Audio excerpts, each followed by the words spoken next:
Olá, você está no Pod Médico, o podcast médico do Brasil.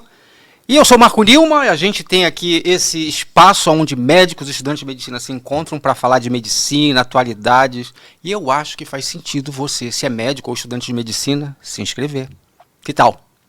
Vamos começar, pessoal. Aqui todo mundo se apresenta, tá? Aqui não tem formalidade nenhuma. A ideia é que a gente vai ter aquele papo solto. Vou começar com o nosso convidado, aqui a nossa aluna é suporte nosso também, é da equipe. Dr. Wagner, por favor, se apresente. Marco, muito bom. É um prazer estar com vocês aqui nesse podcast, né?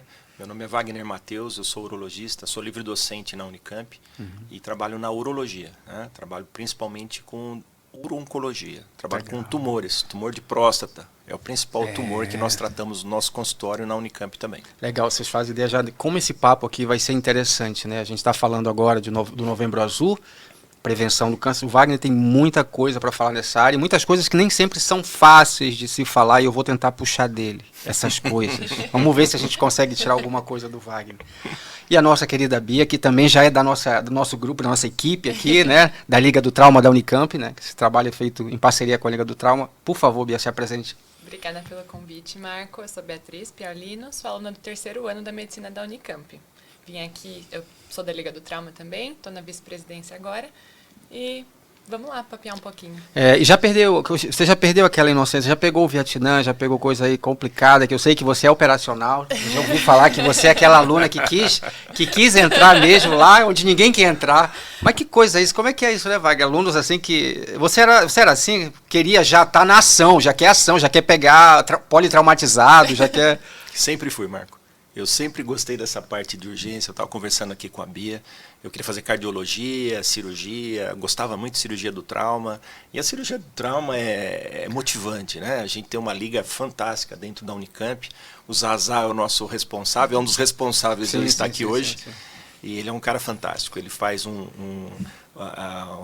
meio de campo. Um discipulado, ele faz um discipulado do trauma, né? Ele é discípulo do professor Mário Mantovani. Ele conseguiu passar para ele essa visão, esse DNA de fazer aluno, de fazer discípulos aí do trauma. Porque senão não é complicado, essa galera só quer curtir. Agora o médico quer se formar. Eu estava vendo uma dessas reportagens que o pessoal vai na universidade. Quanto é que você quer ganhar quando você se formar? 40 mil, 50 mil, 200 mil. Eu quero ganhar. Então, assim, as expectativas estão muito altas, assim, sabe?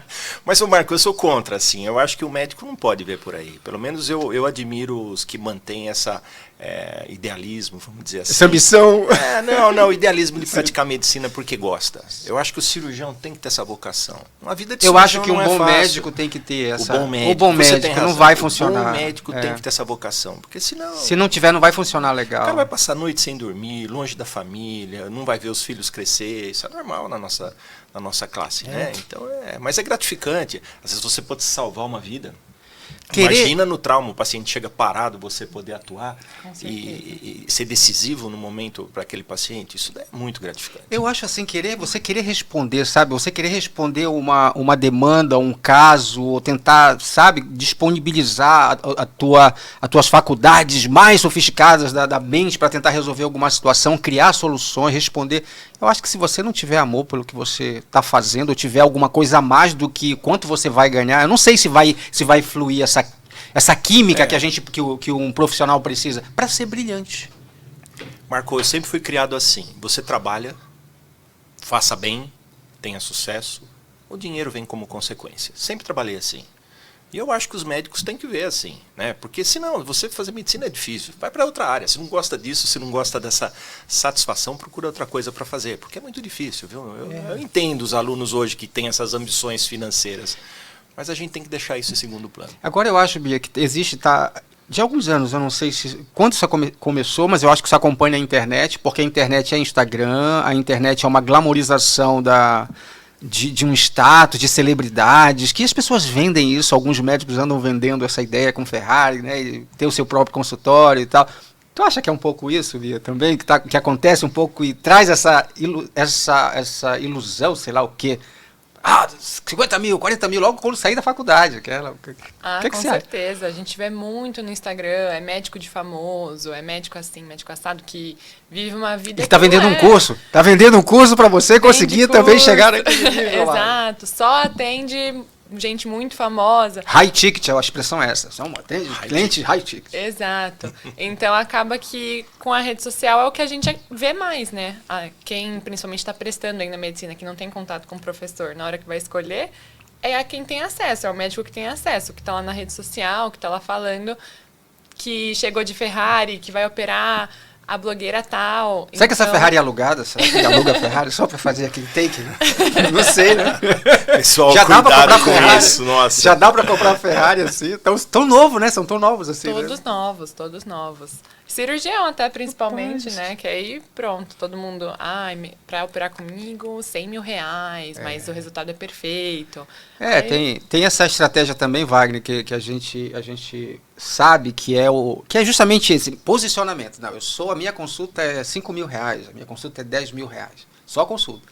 Então ele cria ali uma espécie de ar místico, né, de que a consulta dele é diferente de um profissional que de repente está lá no...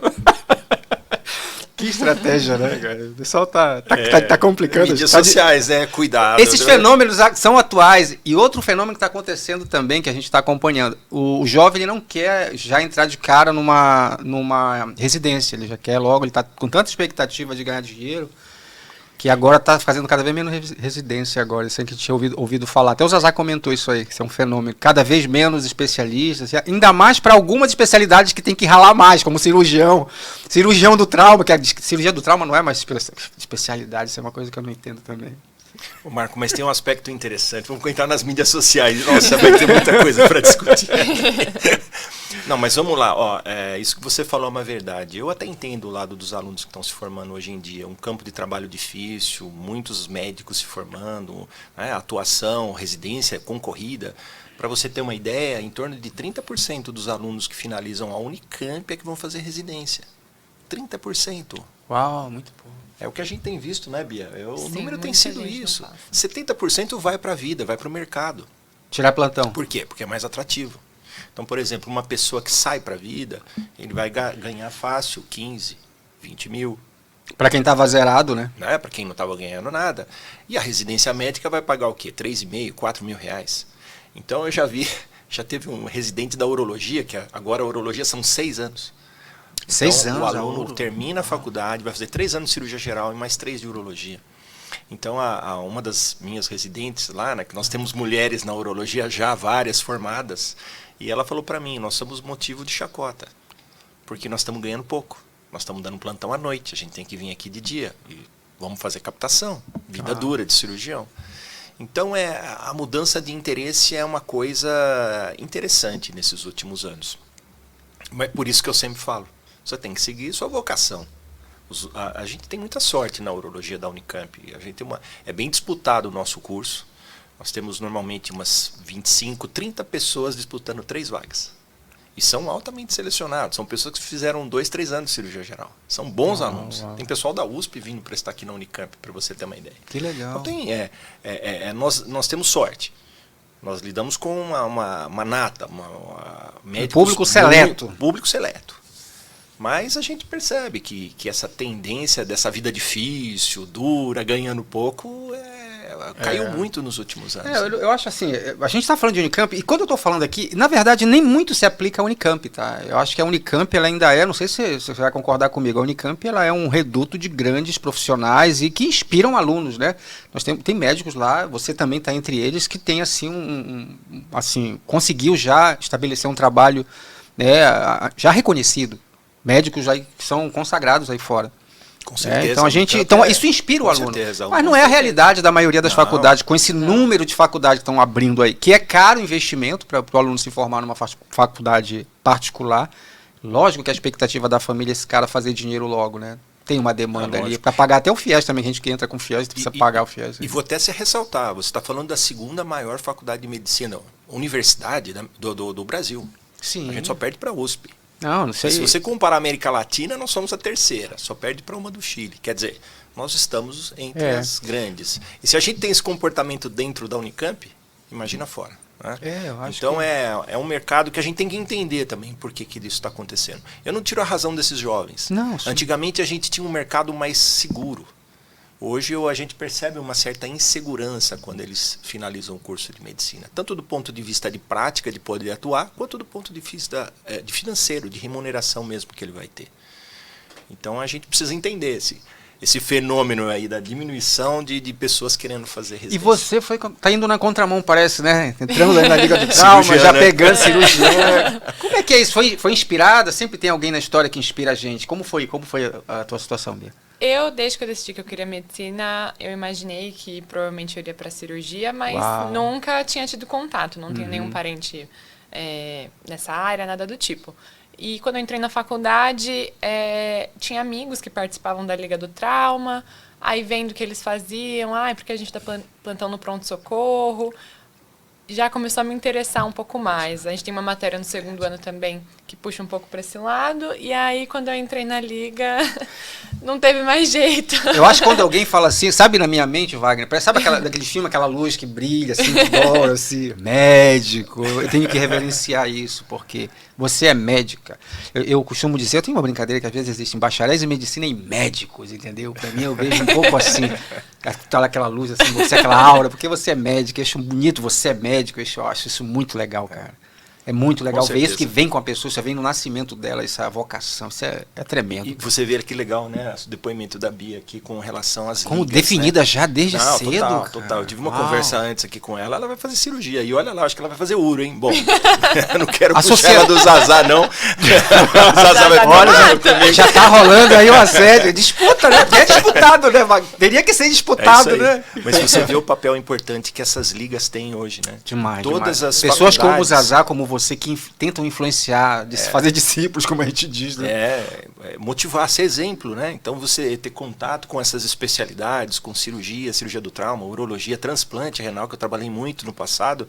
Então motiva. Então a pessoa às vezes vê isso e fala, puxa, é isso que eu quero fazer na minha vida. Sabe quando dá aquele despertar? Acho que com a Bia foi assim, né, Bia? Foi exatamente. Viu, mas nossa, é isso que eu quero fazer na minha vida. Fantástico. Já está na pessoa. Assim também. Então acho que todos nós, né? Na faculdade a gente demora um pouco para ver as especialidades em si, né? Já separadinhas. O ciclo básico a gente não vê. Então, quando a gente consegue ter um contato assim antes, que a Liga traz, né? De, já consegui ver como é que é uma cirurgia, ter contato com cirurgiões, ou na uro, ou a Liga que for, influencia, né? Querendo ou não, acho que quando não tem uma Liga tão presente, alguém tão presente para te levar esse contato com essa especialidade, ela vai ficando mais pro final do curso, e você acaba já se interessando por outra coisa que você viu antes, né?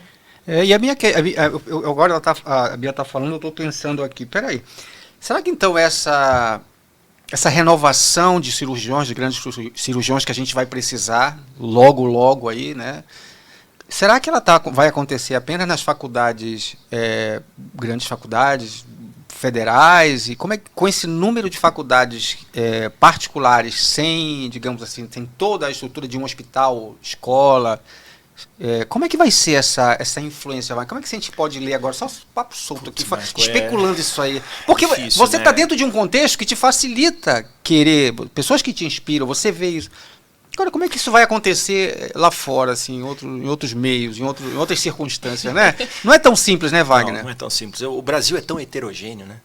Então, se você para pensar que nós estamos no estado de São Paulo, o estado mais rico da União, e as melhores faculdades com certeza estão aqui com a gente, então nós somos privilegiados, já começa daí. Então você vê hoje, além das públicas, muitas faculdades tradicionais privadas já se destacam. Exemplos, ABC, é difícil entrar bem no ABC, Santa Casa, a PUC Campinas, Jundiaí, que tem sorte de ter um ótimo hospital e tudo. São faculdades mais novas, são exceções, privadas, e que se empenharam em construir dar um ensino isso melhor para os alunos, né? Mas eu acho que o mais importante numa faculdade de medicina é um hospital. Então, uma faculdade que não tem hospital é complicado. Já mostra uma vocação social, né? Já mostra ali um comprometimento social. A gente teve um excesso de vagas de medicina, né? Você sabe disso, né? Sim, a gente é o que a gente mais fala agora, você sabe, né? Que o Brasil é o segundo maior país em vagas de faculdade de medicina do mundo. Quase 600 mil médicos formados, e em 2035 serão mais de 1 milhão de médicos formados. 2035 aí na porta, 1 milhão de médicos. Só perde para a Índia. E está quase ali com a Índia também. O segundo país do mundo. Quer dizer, existiram coisas erradas aí no currículo, no MEC, né? Existiu uma abertura de faculdades indiscriminada. Isso todo mundo é fato, não sou eu que estou falando, não quero conversar muito sobre isso aqui, mas é nítido. E a gente vê no resultado, porque no dia a dia, às vezes você lida com médicos que não têm uma formação tão adequada quanto os nossos estudantes da Faculdade de Medicina da Unicamp, que saem muito bem formados. E a gente tem que valorizar isso, sim. É, isso aí. E aí você foi, né, Bia, você entrou na Liga do Trauma, porque... Sabe, eu acho impressionante isso, e você já está, para uma aluna que já está pegando coisa ali, né, já da vida real mesmo, a medicina de verdade ali, né, no front ali, né. Como é que está sendo essa tua experiência lá na Liga do Trauma? E com essa experiência, fala pra gente um pouco, já de hospital, né, de plantão. Tu vai te metendo nisso aí, nessas bocas aí. Eu sou suspeita para falar, né, mas, nossa, para mim é uma experiência excelente, realmente foi... algo na faculdade que me motivou ainda mais a estar lá, a querer mais. A gente dá plantões, acompanha plantões no pronto-socorro, a gente sempre orientado, claro. Mas tu já mete a mão na massa ali, já faz uma intubação orotraqueal? Intubação ainda não. Não dá, né? Mas eu acho que eu ia tentar esse vacilar. Me deixa passar, deixa eu tentar um pouquinho. Mas uma sutura já rola, uma sutura? Uma sutura já rola. A gente consegue atender o paciente politraumatizado quando chega lá junto com os residentes, junto com o chefe. Consegue já dar aquela orientação inicial, participar mesmo. A gente colhe bastante gasometria. Até atender mesmo os pacientes que acabam chegando na porta, dependendo do interno que está junto com a gente consegue conduzir a consulta com essa ajuda. Poxa, muito legal. Então, é uma experiência muito legal para ter na faculdade, porque a gente só vai começar a ter isso um pouco depois, né? Então, mesmo dos plantões, às vezes acontece de chegar um interno, né, uma pessoa que já está no 5º ou no 6º ano, que não sabe fazer um procedimento que a gente sabe. Então, a gente acaba auxiliando eles, acaba sendo ao contrário. Então, é muito legal, dá para ver que tem um diferencial ali. Não, com certeza. Eu se eu estivesse no curso de medicina, meu filho tá, né? Meu filho faz, é o que eu digo para ele. Você tem sim que sentar e estudar, mas você tem também competências, olha só, competências interpessoais de relação, e você tem que ter habilidade, competências, né, técnicas de colocar a mão na massa ali. Eu acho que faz muito sentido o moleque ir lá e tentar ver aquilo ali, como é que é, porque ele vai se formar um belo dia. Um amigo meu médico, olha só, já tem anos já de formado, mais de 40 anos talvez de formado, e ele estava contando, eu ouvi um depoimento dele muito interessante. Ele disse assim, ele já, como você, Wagner, ele desde cedo meteu a mão na massa ali, aquele aluno curioso de ir lá tentar fazer, ele já fazia, mas quando ele se formou, quando o pai dele lá na formatura colocou o anel no dedo dele, ele falou que naquela hora ele sentiu o peso, a mão tremeu, porque agora ele sabia que era só ele e o mundo. Não teria mais um preceptor pelo lado, que isso muda muito, né? Você fazer uma intubação com o preceptor é diferente. Agora, quando chamam você, doutor, tem que ir lá que complicou. Não fizeram o neurobloqueador no cara, ele não sabe que não fizeram, que está complicado ele tem que descobrir isso. E fazer uma intubação, quer dizer, quando o médico, eu acho que se forma e ele vê que agora é com ele ali, vai. Então, Marcos, isso é interessante, porque muitos pacientes falam para mim, nossa, doutor, tem que ser amor à profissão. Eu falo, sim, você tem que ter amor e entusiasmo, com certeza, isso é o que começa. Mas o restante, a gente estava falando aqui um pouquinho... Técnica, né? É técnica, é treino. Tem que ser treinado. É arte. Então, hoje a gente estava falando um pouquinho sobre as cirurgias simuladas, né, os simuladores. Tem que treinar. Então, tem que treinar a Bia. Ela viu uma vez... Bia, na segunda ela vai ver também, na terceira ela vai pegar uma veia, até que vai chegar o momento dela entubar. E ela vai ter treinado em manequim, ela vai ter visto várias vezes um paciente ser entubado. E é daí que vem esse treino da medicina e principalmente da cirurgia, né? E é legal isso, porque vai te motivando. Eu acho muito bacana, viu, Bia? Vocês agora, desde o começo, começar com as ligas, e uma coisa que eu acho interessante é plantão. Pô, você vai dar plantão o resto medicina da vida. de verdade, medicina não adianta. mesmo. Pô, professor, não posso vir das 8 às 5? Não. Você é Cara, médico. tem que chegar à noite. Entra no fogo, no pior momento lá. Vai lá, é ali que vai acontecer o aprendizado. O meu mais novo da urologia, que são os nossos R3, que agora vão ser o R4, né, com um ano a mais, eles saem para captar. E eles mandam no nosso grupo de WhatsApp que a gente tem, ó, captação hoje é 1h da manhã. Vai para São José dos Campos, vai lá, capta, volta, tira os linfonodos, chega acabado no outro dia e no outro dia começa a trabalhar normalmente. É assim que é a vida de cirurgião, é assim que é a vida do médico. Você tem que ser treinado para isso. Você acha que alguém não gosta de não dormir? Não, todo mundo gosta de dormir. A nossa natureza é para dormir à noite. Só que a gente, na medicina, é treinado a acordar. Doutor, chegou uma urgência. Você solta sua adrenalina, vai lá, nem pensa no seu sono e faz o que você tem que fazer. É estranho o aluno pegar agora um internado. Como é que foi? Não, foi tranquilo, não teve nada. Como assim? É pra ter, a ideia é ter sido um inferno, você pode ter aprendido, porque não, foi dormir tranquilo, não teve problema nenhum, foi legal. Não teve sorte, não foi sorte, Marco, isso. E é engraçado, porque eu vi a Bia falando aqui, eu me lembro de aluno, viu, Bia? Olha, eu colhi uma gasometria, eu vi lá como é que é a intubação, né? E sempre que possível vai fazendo uma coisinha ou outra. E é isso que os alunos gostam, né? De fazer procedimentos, né? Isso daí é o que move também a nossa... eu acho assim, eu sou suspeito que eu gosto dessa medicina, dessa sua medicina que é ali, sabe, aquela coisa, pô, é emergência, é um negócio onde são poucos que querem ficar lá, aquela hora da crico ali, naquela hora que, pô, sabe, às vezes o médico nunca fez aquilo, parece um virgem ali chegando, né, todo tremendo, tem que cortar certo ali, abrir certo, e, né, isso me empolga muito, sabe, eu acho que quando eu vejo alunos que, pô, querem estar lá. Eu acho que isso um pouco desse podcast é um pouco fomentar, principalmente a medicina de emergência. E a gente vai falar um pouquinho de medicina de emergência, assim, tem que falar sempre, eu sempre que puder vou falar de medicina de emergência, porque uma especialidade que a gente ainda, por incrível que pareça, a sociedade ainda não entende muito bem que aquele médico que está lá no pronto-socorro é um médico recém-formado, que ele está, de repente, Wagner, no pior momento de uma pessoa, no momento mais crítico. E eu tenho na minha família, perdi meu pai, talvez tenha sido atendido por um médico que não tinha ainda, precisou lidar com uma emergência cardíaca, não soube fazer a leitura daquela situação, que provavelmente até onde eu entendi era uma FA, não soube conduzir uma FA, porque tinha que dar aquele plantão. Entendeu? Eu acho que a gente está lidando com isso, e a sociedade precisa entender que tem um médico que ele é especializado para atender o pronto-socorro na pior hora ali. O negócio sabe, eu acho que é isso aí. Eu acho que o Zazali está colocando um pouco dessa questão, né, junto com a Liga do Trauma, da medicina de emergência lá, né, Bia, com vocês, né? Com certeza, com certeza. Ele está mandando bem. Agora me diz uma coisa, Wagner, vamos lá entrar um pouquinho na urologia. Como é que está aí o teu trabalho lá na Unicamp? Você falou que está... Então, saindo eu adoro a medicina de urgência, né? Eu formei na Unicamp, eu fiz uma parte da cirurgia do trauma. Não completei, o Zazá sabe disso. Foi. Mas você pegou alguma coisa lá? Peguei, aprendi muito. Aprendi muito nos anos de cirurgia geral e cirurgia do trauma. Depois trabalhei 15 anos em UTI. E depois eu fui contratado para transplante renal na Unicamp, já faz mais de 25 anos. Fiz meu mestrado, doutorado e livre docência. Eu tenho 2 livre docências. Então aí você começa a aprender, né, ao longo dos anos, quando a gente vai envelhecendo, que a gente tem que ter outras habilidades, né? Então foi para aí que eu fui direcionando hoje para a uro-oncologia, que é o que eu mais trabalho dentro da Unicamp. O meu foco são os tumores urológicos, principalmente câncer de próstata. E é isso que está todo mundo falando esse mês, né? Sobre a prevenção do câncer de próstata, Novembro Azul, por que vem isso, o que está acontecendo, né? O que está acontecendo? Não, o que está acontecendo, Marco, é que a população está envelhecendo.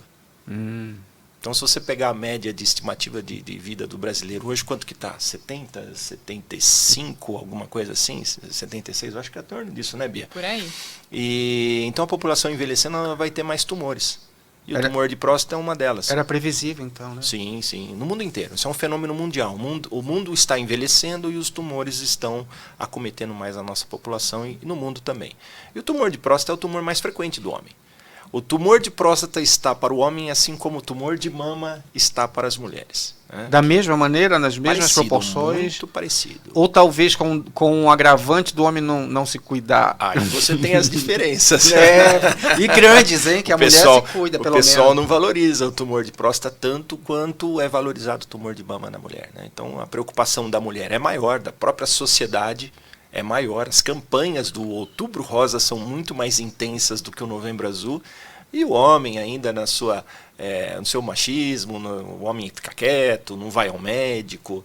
Então acaba sendo um pouquinho renegado na nossa sociedade. Você sabia, Marco, que os homens vão 7 vezes menos do que as mulheres, sim, no médico? Você sabia disso? E vivem não sei quantos anos menos que as mulheres. E vive menos e fica mais doente.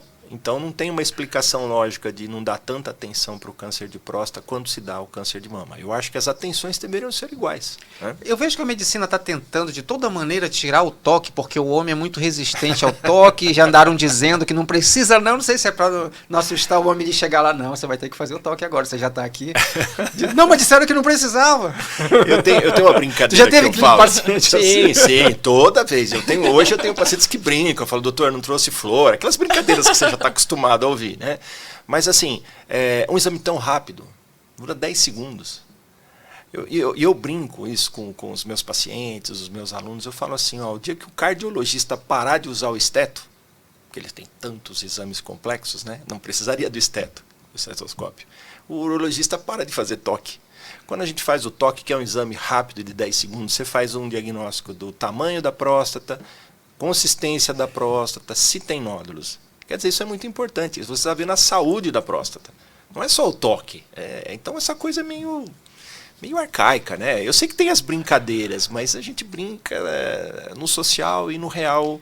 O homem deveria fazer o toque sim. E todo urologista aprende na faculdade que deve fazer o toque.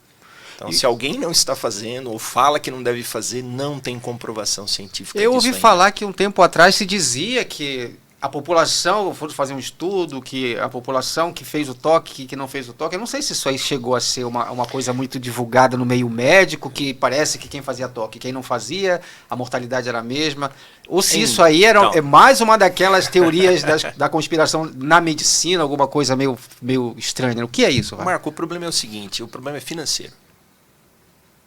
Se todo homem que precisa, depois de 50 anos de idade, for fazer toque PSA, você quebra o Ministério da Saúde. Olha só. Então é uma questão financeira. Eu não estou falando que deve fazer, todos os homens devem fazer, não é isso não. Mas quem quiser, quem puder, quem dispor de um urologista para fazer um toque, o PSA, por que não fazer? Você vai detectar uma doença 5, 10, 15 anos mais cedo. Você vai detectar precoce, que é isso que na verdade a gente fala. A gente não quer fazer prevenção, a gente quer fazer detecção precoce. Para descobrir cedo e tratar cedo. Com cirurgia pronta, a gente cura esse paciente. Ou vamos voltar 30 anos atrás, quando não se fazia nada disso, os pacientes chegavam todos com metástases, doenças avançadas. Então, essa que é o problema, né? O problema, eu acho que é mais financeiro do que útil. A utilidade já está comprovada. Tem um estudo europeu que acompanhou esses pacientes que foram submetidos a gente chama isso de rastreamento, de acompanhamento, pode chamar do jeito que quiser, tá? Que fizeram toque PSA e tiveram uma mortalidade menor do que quem não fizeram. E detalhe, esses pacientes que fizeram toque PSA, eles tiveram muito menos doença agressiva, que é o que a gente não quer ver no nosso dia. Eu ainda deparo com pacientes que chegam com uma doença metastática avançada, que eu não tenho muito o que fazer para esses pacientes. É lógico, hoje tem medicações, quimioterapias, agentes hormonais, tem várias coisas. Mas é melhor você tratar no começo e ser um problema menor do que uma doença avançada e toda espalhada, né? Ou seja, agora esse tratamento, Wagner, que se ele é feito precocemente, ali você já vai ter o quê? Vai ter algum tipo de tratamento que vai conseguir ter menos impacto? Porque o homem sempre está preocupado com a vida sexual dele, né? Eu não sei se às vezes... Boa, é isso daí. Eu falo para meus pacientes, eu tive uma discussão essa semana com o paciente, falando, não, mas minha parte sexual, minha parte urinária. Eu falei, meu senhor, o senhor tem um tumor. Eu estou preocupado aqui em curar o seu tumor. Dependendo do tipo histológico, você pode não curar esse paciente. Você faz uma cirurgia, 30% vai ter recorrência, vai precisar fazer radioterapia, tratamento hormonal e aí sim ficar impotente, porque você vai cortar todo o hormônio dele. Então, muitas vezes a gente vê essa ansiedade do paciente nos efeitos colaterais de um tratamento, eu estou mais preocupado em curar esse tumor. Então, esse é o nosso foco primário. Mas eu posso fazer uma cirurgia, não ter problemas sexuais e urinários? Pode. Ainda mais hoje, com as tecnologias que a gente tem, cirurgia laparoscópica é muito boa, cirurgia robótica, os tipos de radioterapia que a gente tem quando indicada. Então, eu acho que a coisa melhorou muito. A gente tem muita tecnologia para trabalhar com os nossos pacientes, mas a gente precisa que os pacientes façam esse diagnóstico precoce. Agora me diz uma coisa, Wagner, para a gente tentar ajudar esses homens aí a tentar sair do armário e ir lá fazer o toque lá. Que tem alguns sinais na família que a gente que podem acender, digamos assim, alguma luz vermelha ali para eles ou uma amarela para, pô, talvez eu precise ir lá. Nós sabemos que o câncer de próstata tem uma história genética. Então, se houver câncer de próstata na família, não é qualquer tipo de câncer de próstata, esse homem tem 2 vezes mais chance de ter essa doença do que a população que não tem esse familiar positivo. Se tiver 2 familiares, por exemplo, um pai e um irmão, essa chance aumenta 6 vezes. Então, a história familiar é muito importante. E o que a gente faz no caso de história familiar? Começa mais cedo. Então, uma idade boa para se começar aos 45 anos de idade. Hoje em dia, para você ter uma ideia, existem países no mundo que já estão fazendo análises genéticas desses pacientes que têm doença familiar. Então, a coisa está muito avançada. A gente não sabe muito a utilidade dessas análises genéticas hoje em dia, mesmo porque a gente não vai fazer igual a Angelina Jolie fez, né? O homem não pode fazer isso, não, né? É muito complicado fazer uma prostatectomia profilática. Tá? A mastectomia profilática já se faz. Dependendo da análise genética que a mulher tem, você pode tirar as 2 mamas. Né? Isso é público. A Angelina Jolie fez isso. E muitas mulheres fazem isso. Porque a mama acaba sendo ele tem um órgão mais estético. Lógico que é funcional também, mas as mulheres já passaram geralmente dessa fase, né, de amamentação. No homem não. Se você fizer uma cirurgia profilática, você vai estar trazendo risco de impotência, risco de incontinência, que impacta muito na qualidade de vida dos homens, por causa de uma alteração genética que você detectou no exame. Ainda não existe isso na urologia. Agora me diz uma coisa, Wagner. Agora a gente vai entrar num outro ponto, ainda dentro dessa questão do câncer de próstata. Com esse comportamento que a gente tem visto aí da rapaziada de academia e já pessoas da terceira, da meia idade, digamos assim, que a partir dos 40 anos, 45 anos, pessoal que está mais maduro aí, começa uma reposição hormonal, isso pode ter reflexos.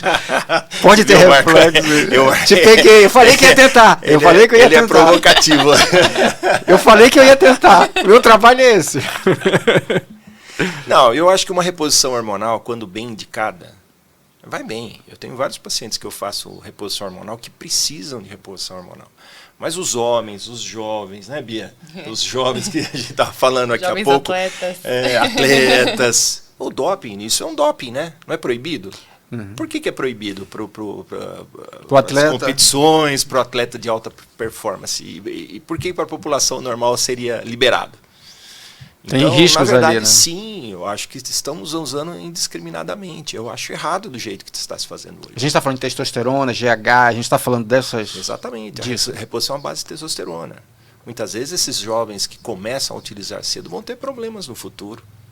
Problemas de não produção hormonais, diferenciações, musculatura, coisas que a gente vê desenvolver. E mulher também agora está fazendo reposição, né, Bia? Bastante mulher.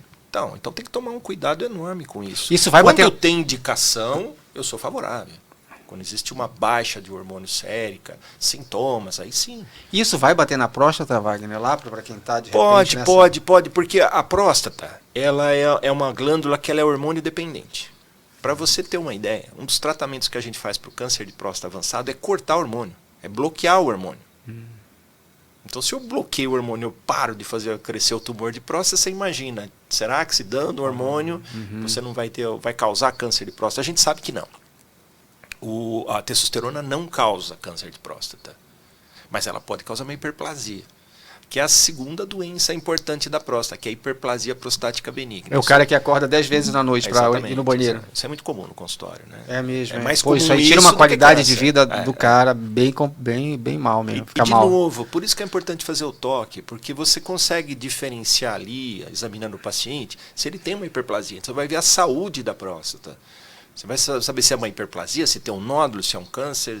Te ajuda muito no raciocínio clínico. E os homens com 50 anos de idade começa o crescimento prostático. Isso é normal? Todos vão ter que passar por isso? A grande maioria. Mais de 90% dos homens vão ter um aumento prostático benigno. O pico de sintomas é 60 anos de idade. Aí que a gente começa a ter que trabalhar com medicamento, sabe? Às vezes alguns casos que não respondem, e até cirurgia. Essa hiperplasia, então... A gente faz cirurgia também para hiperplasia benigna, mais do que para câncer, né? Que são cirurgias também diferentes. São patologias diferentes, são tratadas de forma diferente. E as cirurgias são muito diferentes, né? Isso é uma coisa que perguntam muito no consultório. eu vou tratar a hiperplasia, fazer a raspagem, né? Você já deve ter ouvido falar. A raspagem é para hiperplasia. Ela não causa impotência, não causa incontinência. O que causa é a prostatectomia radical, é a retirada radical por causa de câncer. Essa é mais favorável se acontecer. Fiquei curioso agora, Wagner, como é que é esse procedimento que não é chamada que não é uma raspagem, na verdade, mas é que é o controle do tamanho mesmo, que está ali pressionando a bexiga, que está comprometendo a qualidade de vida, é isso? É? Como é que seria? Uma próstata normal tem 30 gramas. Você imagina no consultório, a gente pega paciente com 100 gramas, 120 gramas, 3, 4 vezes o tamanho. Então é um volume enorme. O que acontece? A uretra passa no meio. Quando a próstata cresce, comprime a uretra. Então, nessas doenças benignas, a nossa tendência é fazer uma abertura, uma raspagem, ou até fazer uma cirurgia laparoscópica, robótica, para tirar esse miolo da próstata, vamos dizer assim. Mas você não trabalha na parte externa da próstata. Você trabalha só na parte interna. Porque a hiperplasia benigna, a Bia aprendeu isso na patologia, né, Bia? São glândulas periuretrais. Então você tem que abrir aquele espaço do meio da próstata. Diferente do câncer. O câncer ele é externo, na zona de transição. Então aí você tem que fazer uma cirurgia ampla, você te remove completamente a próstata. E você liga a bexiga na uretra. É uma cirurgia bem maior do que uma cirurgia de hiperplasia. Essa já é feito com... Como é que é? Está sendo com robô? Essa é a cirurgia carro-chefe do robô hoje em dia, né? A cirurgia que mais se faz através da robótica no mundo é a prostatectomia radical. Os urologistas são os que mais estão utilizando com robô hoje em dia, no Brasil e no mundo, né? Outras especialidades como a ginecologia também, a cirurgia também, a gastro, a procto, mas a urologia é uma das pioneiras, né? Essa cirurgia já é realizada no Brasil desde 2009, tem 14 anos, portanto, no Brasil. Então você imagina os robôs lá nos Estados Unidos, estão muito avançados, né? A gente ouvia falar, se tem se falado muito sobre a questão mesmo, tanto reposição hormonal, câncer de próstata. E uma das coisas que a gente ouve na internet, está todo mundo falando tudo, né? Cada um aparece com uma história diferente. Uma que a vida sexual preservaria o homem que digamos assim, tem uma frequência sexual, uma ejaculação mais frequente, ele teria uma proteção natural contra... Isso é mito ou isso é... Mito ou verdade? Doutor, responde. Não, é mito. Um homem que tem mais relação sexual, que ejacula mais, tem mais saúde, né? Então ele tem uma saúde mental melhor, psicológica, por esse aspecto, física, né? Então geralmente é uma pessoa que pratica esporte, geralmente não é uma pessoa sedentária.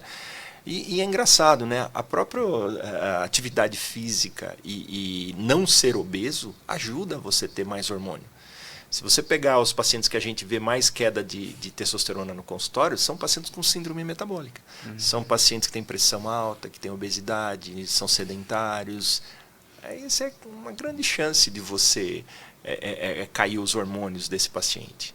Tanto é que eles vão no consultório, a primeira coisa que a gente fala, mude seu estilo de vida. Né? É que é difícil, eu entendo, nos dias de hoje, às vezes uma pessoa tem ganhando tanto peso e é difícil fazer isso. Mas o médico tem sempre que fazer isso, é o papel do médico, né? Ele nasceu chato, né?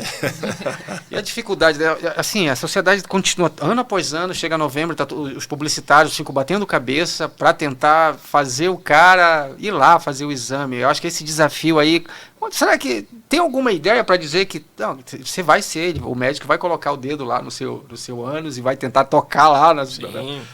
Como é que a gente fala isso de uma maneira, né?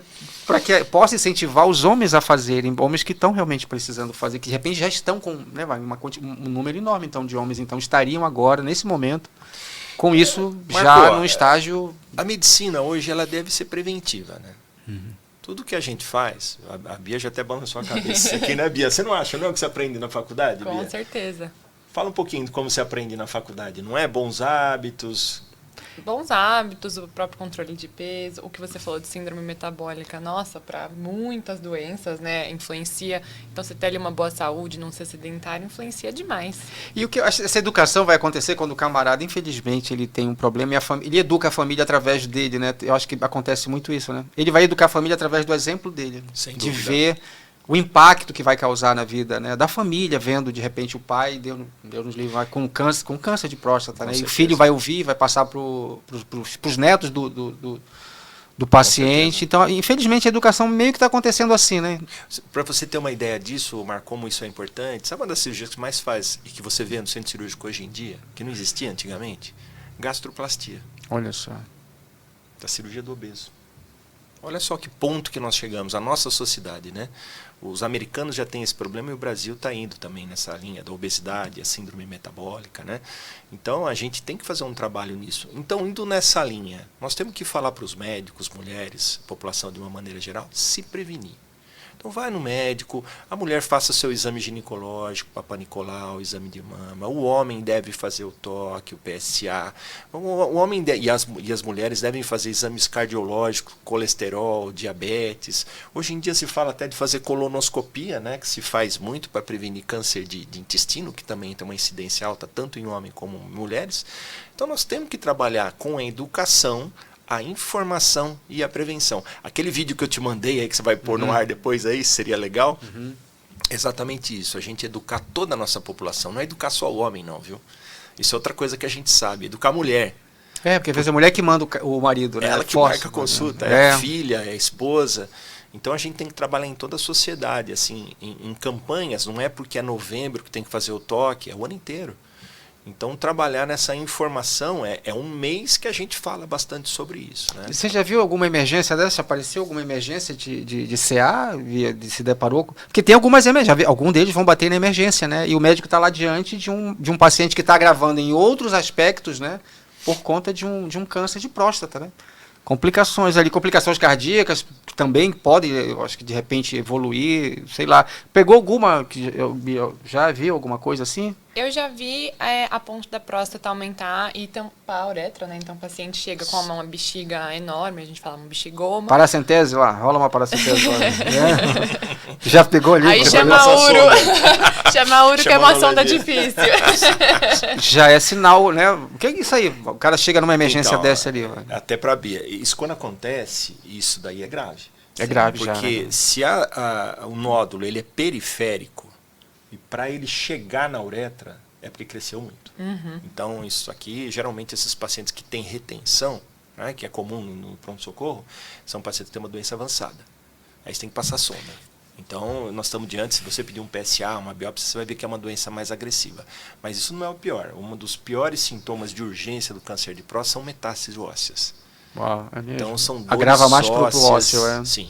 Coluna, bacia, coxa, as costelas, isso dói demais. Então aí nós fazemos um tratamento com bastante sintomáticos. Esse paciente quando chega pra gente, muitas vezes tem que fazer quimioterapia, tem que fazer algumas medicações voltadas inclusive para dor. E assim, você falou um negócio interessante porque é um problema que o camarada não imagina que pode agravar. Você falou infelizmente desse caso avançado, onde já você vai evoluir para o ósseo ali, né?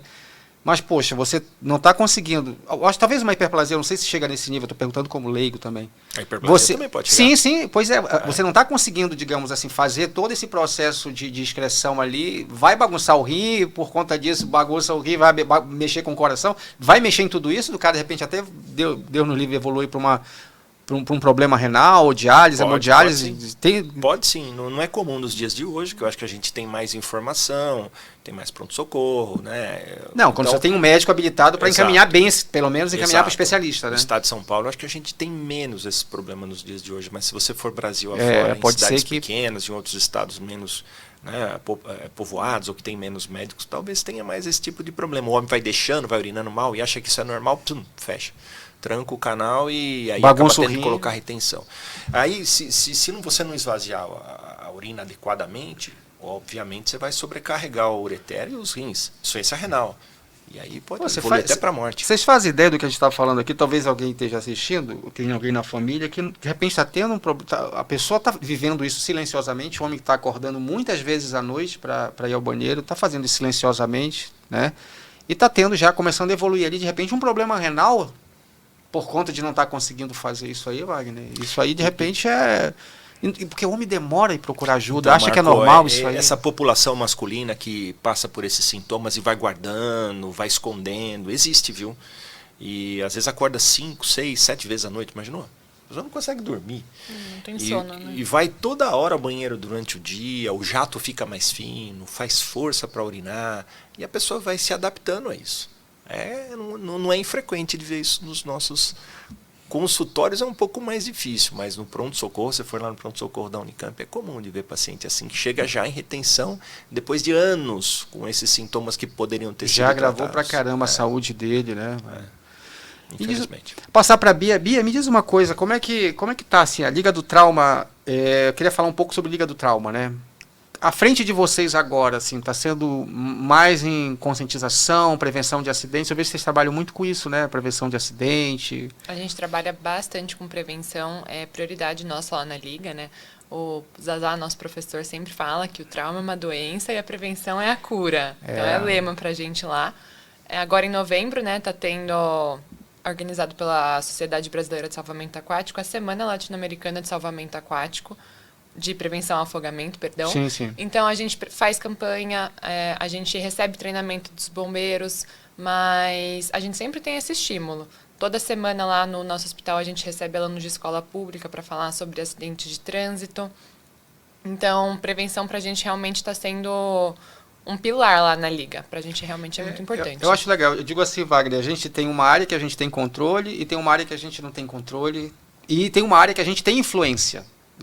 Isso eu aprendi. Eu acho legal essa ideia, porque assim, às vezes a minha área de controle ela é pequena, mas quando eu melhoro, me capacito mais, de repente eu consigo atingir mais pessoas, eu consigo me comunicar melhor, eu começo até a influenciar também. Então a minha área de influência aumenta. Eu acho que a Liga do Trauma está fazendo um pouco isso, de tentar aumentar. Você está aqui. Aliás, a gente está fazendo isso. Nós já estamos ampliando a nossa área de influência, né? De repente um colega está vendo, se tocou de repente para alguma coisa ali, para um atendimento de uma emergência que de repente tem que encaminhar logo para um especialista, né?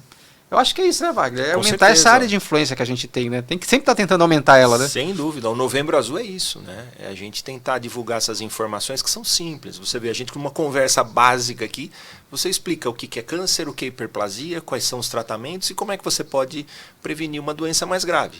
Pronto, né? É o que a Bia falou também da Liga do Trauma. Então a gente pode atuar dessa forma. Eu acho muito interessante. Agora me diz uma coisa, Wagner.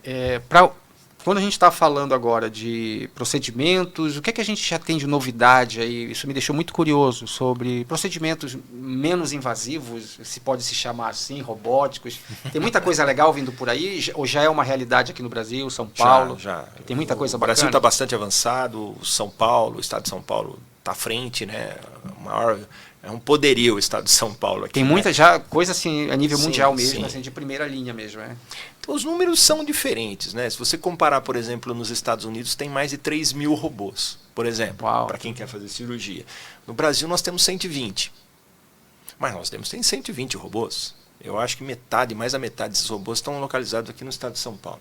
Então isso é uma motivação muito grande para os mais jovens. A gente percebe que os nossos jovens urologistas, eles querem fazer laparoscopia robótica, que são as cirurgias minimamente invasivas. Era aquele jovem que estava no videogame e agora está lá. E eles têm mais habilidade. Eles já estão acostumados lá nos joystick, né? Eles vão lá nos simuladores, né, que é outra coisa que é interessante, né? Hoje o treinamento dos cirurgiões deveria ser mais à base de simuladores do que aprender em cirurgia. Igual né? piloto de avião. Sim, é uma boa comparação, né? Eu aprendi operando no paciente, né?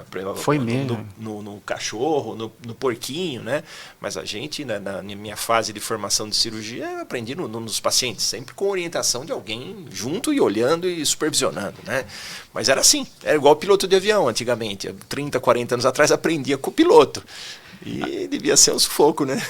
Agora, assim, sempre que eu olho aquele negócio, coloco o dedo ali, como é que é aquele tote ali? Cara, aquele negócio mesmo, tu tá ali muito, pequenininho, ainda mais que você fala de operação ali, de operar a próstata. Uau, como é que...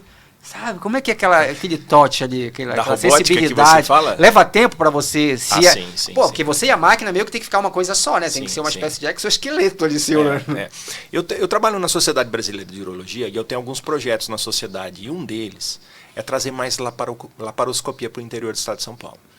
Porque eu acho que o pessoal ainda faz... Laparoscopia robótica que você está falando. Não, laparoscopia básica. Básica, ainda o básico. É colocar os trocáteres no abdômen, entrar com umas pinças, tesoura, pinça e Entendi. operando. Como é que a gente faz na laparoscopia? Eu trabalho com 2 portais, né, 2 trocáteres, e eu tenho um auxiliar que vai na câmera e um afastador, um aspirador. Então nós trabalhamos em dupla com 4 portais. O robô, eu controlo esses 4 braços. Eu acoplo o robô, É mesmo, eu sento num console, né, do lado, assim, nessa distância de alguns metros do paciente e controla o robô dali. 4 braços.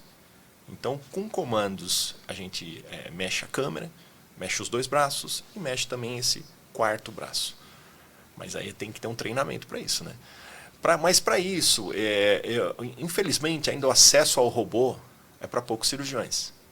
E aí gera uma expectativa, né? Para treinar, a gente está falando de robô chamado robô escola. São poucos robôs de escola. O cara para chegar na robótica, operar robótica. Alguém tem que colocar ele ali, né? Para o médico não é muito fácil, né? É difícil ele chegar nesse ponto. Não sei se são todos. Eu falo na urologia que não são todos que vão fazer cirurgia robótica, são alguns. Mas o cara tem que querer, né? Então, o que ele pode fazer isso? Esse é o meu lema na sociedade de urologia. O que é o meu lema? Pô, se você está longe do robô, vamos aprender laparoscopia. Porque a laparoscopia seria a escolinha. É o mesmo processo. O robô é uma cirurgia laparoscópica robô-assistida. A diferença do robô é que você tem os braços controlados por cirurgião só, mas é uma cirurgia laparoscópica. Ou seja, você vai pegar ali os fundamentos do que é uma laparoscopia, no robô você vai ter que ter uma relação, uma experiência com a máquina, pode chamar exatamente. Assim, né? Você com já as não é mais que são diferentes, né? O robô, primeiro que você tem uma visão tridimensional. Legal. Já muda. Na laparoscopia eu tenho uma visão bidimensional. Então você fica imerso ali, você fica no console, né? Coloca, até que se você tirar o rosto, né, do console, o robô para. Medida de segurança. Então aí você coloca aqui, aí você começa a mexer o robô. Então quando você entra com uma visão tridimensional. E as pinças, elas são mais flexíveis, elas têm movimentos que a pinça de laparoscópica não tem. Então são mais articuladas, entendeu? Então o grau de movimentação que você faz com as pinças são muito maiores, né? Então o que é a vantagem na robô? Principalmente em cirurgias reconstrutivas, principalmente da ponto, né? Da nó. É isso que é o mais difícil na laparoscopia e que o robô veio para melhorar muito para a gente. Curiosidade de leigo também, isso aí é um mundo fantástico. Imagina, né? Isso é ficção científica, até no tempo atrás era ficção científica, agora já está aqui na nossa frente aqui um especialista que opera com isso aí. Você precisa de internet nisso aí ou é mecânico, tudo ali é meio... É tudo cabeado, tudo cabo. São cabos. Então, quando criaram o robô, a ideia era ser uma cirurgia intercontinental. Mas aí você depende de Já teve internet? Teve intercontinental, Wagner? O cara no outro país... Alguns meses atrás, o Dr. Patel, que é o cirurgião urologista com maior experiência em prostatectomia radical, que ele trabalha no Celebration, em Orlando, ele fez uma cirurgia na China. Uau! E detalhe, ele operou da casa dele. Ele tinha um robô chinês na casa dele, e ele operou um paciente na República da China. Mas isso graças à tecnologia 5G. Porque com riscos, né? Ainda, exato, porque você tem um delay. É lógico que lá na China deviam ter uns cirurgiões. Se precisasse, você cabeava e fazia. Os cirurgiões lá tinham competência para terminar a cirurgia, né? Então foi mais que um teste. Mas isso é possível no futuro. E é engraçado, né? Essa cirurgia começou a ser intercontinental, porque imaginava o paciente aqui no Brasil sendo operado por um cirurgião americano. Não virou, né? Por causa que a internet, 3G, não rodou. Aí o que eles descobriram? Pô, vamos mandar um médico brasileiro lá aprender a tecnologia nos Estados Unidos e faz a cirurgia aqui. Fazem logo aqui, então né? O cara faz ali do lado. Então a maior parte dos robôs que tem hoje no mundo é com as salas acopladas, né? Eu fico imaginando, mas a ambição continua sendo essa, né? Continua a ser possibilitar esse tipo de situação, onde o médico consegue operar remotamente. Eu acho que é isso, né? Isso tem essa ambição aí, né? Algo bem interessante, né? Dependendo da técnica, dependendo do tipo de cirurgia, dependendo do paciente, eu acho que a gente vai caminhar para isso. E o pessoal falando de 5G apenas achando que 5G é uma questão só de ver uma internet, ver filme mais rápido, né? Isso vai impactar na medicina lá também, né? O delay é menor, né? Você imagina o cirurgião cortando e o delay lá de algum microsegundo, sangrou e não conseguiu parar, né? Então tem que tudo isso. Agora me diz uma coisa, o pessoal da Unicamp, o garoto lá está se formando, de repente, tá vendo aqui, gostei disso aí, quero poder trabalhar com robô. Como é que ele aumenta? Para isso. Faz igual a Bia. Eu tô curiosa. Tem que procurar você lá. Tem que procurar você, Wagner. Tem que fazer cirurgia, né? Eu acho que tem todos os steps que tem que fazer para isso, né? Começa pela medicina, né?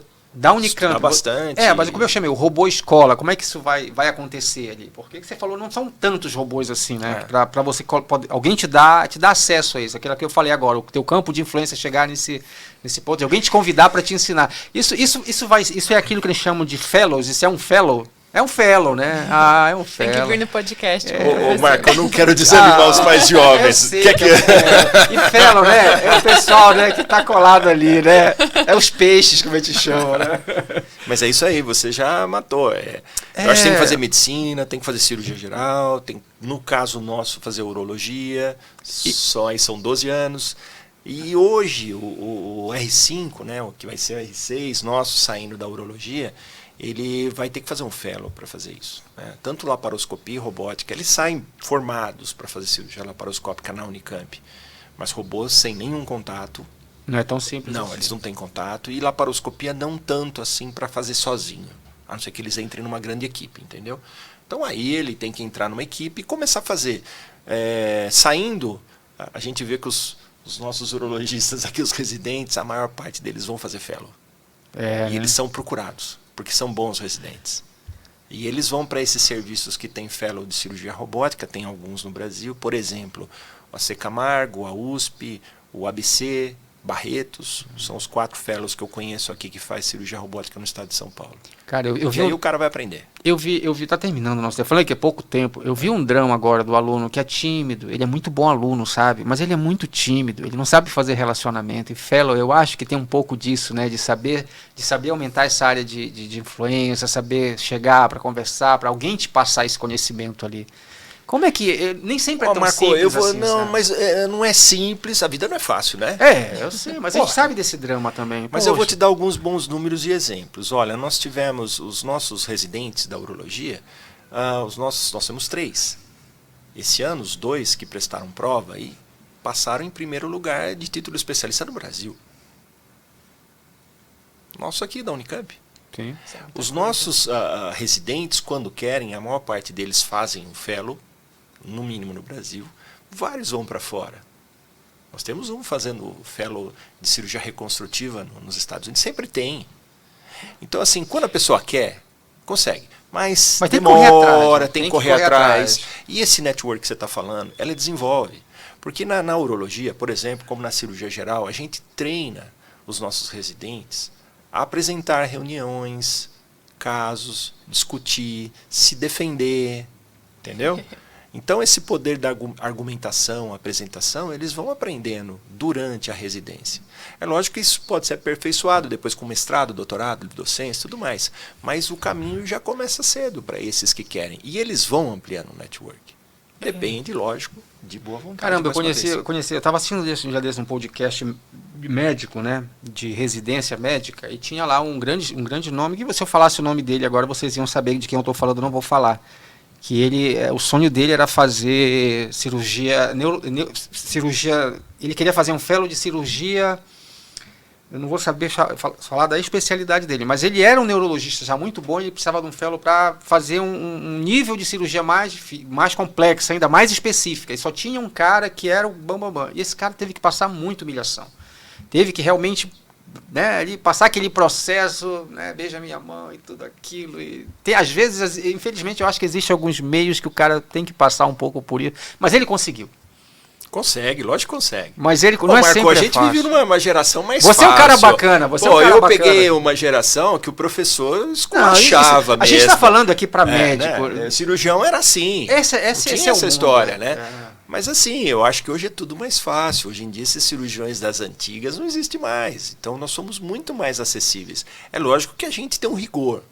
Então, tem certas coisas que você não pode fazer. Você vai fazer um teste antes de saber se aquele cara vai ser um bom, digamos, um discípulo, né? Se ele vai realmente até o final. Porque você vai investir seu tempo também, eu acho que tem isso. Saber se ele quer, né? A gente tá no dia a dia com ele. Saber se ele quer de verdade aquilo, né? Ah, sim.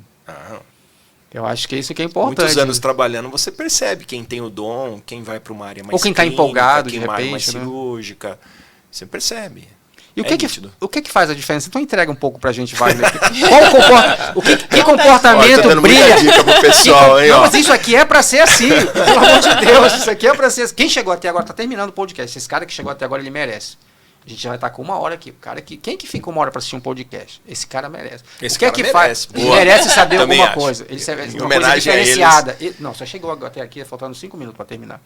O que é que brilha nos olhos de um especialista, de um grande especialista, para poder conceder a esse aluno, a esse residente ali, digamos, uma oportunidade diferenciada? Oportunidades. O que é que brilha de comportamento? O que é dedicação? Vamos definir dedicação. O que é dedicação? O cara que vem, que te procura, que te respeita, que cumpre horário. Mesmo quando você não pode falar com ele. Tarefa. Você fala assim, ó, você vai me entregar tal trabalho até domingo. Te entrega. Lógico que você não vai colocar amanhã. Mas você dá um prazo de uma semana, um mês, se for mais complexo. Então é aquele cara dedicado. Eu sou um cara que eu acredito mais na pessoa que como é que você fala? Que persistente? Persistente. É o resiliente. Eu acredito mais na persistência do que na inteligência. Eu acho que esse negócio de inteligência, para mim... Você cria ela, você adquire ela, né? Existem algumas pessoas que são acima da média. Mas a persistência, para mim, é muito melhor. Esse cara vai fazer a diferença. Para mim, faz a diferença e é o que me ajuda ali no dia a dia. É o cara que está comigo. Eu tenho uma cirurgia à noite, eu preciso fazer. Eu tenho uma complicação, ele vai estar do lado. Ele vai ter um interesse. Pô, professor, o que aconteceu com aquele caso? O que nós fizemos? Vamos ver um artigo, vamos fazer um trabalho? É esse o aluno que a gente procura. Você quer um cara que se antecipa, então, né? Quando Sim. o cara se antecipa a você e te surpreende, isso já faz brilhar os teus olhos para ele, né? Sim, e não é um cara que eu quero para estudante, um aluno. Um aluninho. Não, eu quero falar com esse cara como médico. Eu quero que seja um relacionamento assim, colega. Entendeu? É uma cumplicidade. Isso também é outra coisa que eu, particularmente, não curto, não gosto. Sabe? A pessoa, um aluno que se coloca como um aluno. Eu gosto daquele aluno que viu o caso. Outro dia eu elogiei uma aluna do 6º ano. Pô, ela me trouxe um caso difícil. Ela passou assim com brilhantismo, falou, o paciente fez isso, eu examinei, estava assim. Professor, eu acho que tinha que fazer isso. Foi fantástico, eu tenho que elogiar, porque não é todo dia que a gente vê isso. Então ela tinha formação, né? Ela estudou, ela tinha habilidade de lidar com o paciente e raciocínio médico para dar a conduta, né? Maturidade para falar, eu acho que esse paciente tem que ir para hormonioterapia, por exemplo. Que legal. Então é gratificante para a gente quando vê esses estudantes, residentes, no caso era uma estudante, alguma coisa diferenciada, com essa maturidade, né? Sabe? Já é algo diferenciado, né? Então eu acho que é isso. Hierarquia também é importante, né? E como é que é essa hierarquia? Como é que é essa hierarquia? Essa palavra é uma palavra perigosa. Como é que é essa hierarquia? Eu brinco com meus residentes. Eles falam assim, eu falo, olha, vamos fazer assim, professor, não era melhor? Palavra errada. O pessoal vai me achar um crápula aqui. Merece, chegou até agora aqui, já... Não. Então qual a resposta certa? Sim, senhor. Sim, senhor. Não por nada. Mas eu tenho mais de 30 anos de formado. 5 de residência. Livre docência. É complicado um aluno recém-formado chegar pra gente e falar. Ele dá um tapinha na tua costa. Ele pode falar. É diferente ele falar assim, olha, professor, eu li um artigo assim, e se a gente fizesse assim? Ok, mas às vezes você está operando, você está fazendo do seu jeito. É difícil um mais jovem querer mudar o que a gente está fazendo, sim. Entendeu? Eu acho que pode ser mudado, sim, não sou contra. Mas no local certo, não na hora que você está fazendo uma cirurgia. Eu acho fantástico isso que você está falando. Para cirurgião é uma coisa que pega muito, essa hierarquia. É lógico que a gente brinca. Eu brinco com os residentes e falo, sim senhor, a resposta certa. É brincadeira, não cobre isso deles não. Mas é uma coisa que no fundo a gente gosta dessa... esse sentimento de hierarquia e respeito, principalmente durante uma cirurgia. Eu acho que tem alguma coisa legal dentro da hierarquia, que é um sentido... Tem muita coisa junto disso aí. Tem gratidão, tem reconhecimento, tem respeito e tem humildade, cara. Porque eu acho que fundamental para você aprender é você dizer, você é o meu professor. Você que vai me ensinar. Eu acho que, de repente, uma geração que a gente tem ouvido, essa geração que está chegando, chama de geração Y, é isso? É a Y, a Z? Isso já passou, né? Já é a Z, porque parece que tem uma galera vendo aí que já não é culpa deles, tá? Não é culpa deles, eles já foram criados assim. A gente é de uma época, eu fui militar, e ainda mais. Mas também não precisaria ser, tá? Nós somos de uma geração que sabe. Isso é muito legal. Eu acho que isso dá à sociedade um aspecto muito bacana de relacionamento, quando tem essa hierarquia, esse respeito, de saber, você conquistou esse lugar e eu respeito esse lugar que você conquistou e essa autoridade que você tem. Mas eu acho que de repente está vindo uma geração aí que não é culpa delas, elas estão tendo muita dificuldade nas faculdades mesmo, faculdades particulares, onde, eu pago muito aqui, eles têm que me servir. Isso acontece, eu sei isso por experiência. O professor tem que me servir. Todos. Mas por que alguns se adequam com mais facilidade? Eu percebo jovens brilhantes na residência Se formando adaptam, com a gente, né? que se adaptam a gente, a isso que a gente quer, Sim, senhor, a esse senhor. modelo de ensino. São os que mais aproveitam. Não é aquele que é briguento, que chega lá, não, eu quero socorrer, não, vou vir amanhã. Não sei. Esse a gente vai deixando de lado. Ele não aproveita o que poderia de um círculo de urologia, de uma área de urologia que é dividida em subespecialidades, e que o cara tem muito que aprender ali dentro. Estou te falando até no nível de residente, tá? De alunos um pouco menos, porque os alunos, infelizmente, passam pouco com a gente na urologia. Eu acho que deveria passar mais. Sim. Mas no departamento de cirurgia, vocês têm que passar muito, porque cirurgia vocês têm que aprender muita coisa. Com certeza. E o cirurgião é um pouco assim, né? Você falou até do seu viés militar, a gente é um pouquinho, mas porque tem que ser assim. Cirurgia tem que começar cedo, tem hora para acabar. Sim, sabe? sim, Tem sim. que ter organização, tem que ter alguém mandando. Tem que ter. Tem que ter um piloto ali, que só vira bagunça. Né? Então a gente segue um pouquinho essas regras militares, principalmente. E vou dizer mais para você. Na pandemia do Covid, o departamento de cirurgia da Unicamp ajudou muito. O Zazá é um deles. O professor Nelson Andreolo, pessoas que não saíam do hospital. E ajudando, atendendo paciente, pronto-socorro, emergência, urgência, UTI. Então, o departamento de cirurgia foi muito ativo. Perfil do cirurgião. Então, são coisas que a gente valoriza dentro dessa especialidade cirúrgica que nós estamos falando aqui hoje. Né?